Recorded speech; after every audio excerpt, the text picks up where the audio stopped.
Blog में हम आए हैं और हम आगे चल रहे हैं और ये सब पीछे है। आगे आगे चल रहे हैं बहुत ज्यादा। ये खेत आगे है। हम वायर गांव में पहुंच गए हैं। ये हमारा वायर का,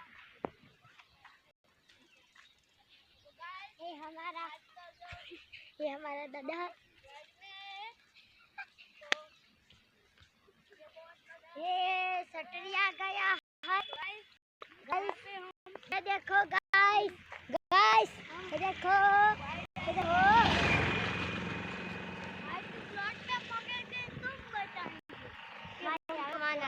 ये सब पीछे आ रहे हैं और हम आगे चल रहे हैं।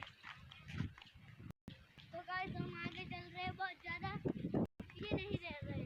तो चलो हम हिम्मत नहीं हार रहे हैं, चलो।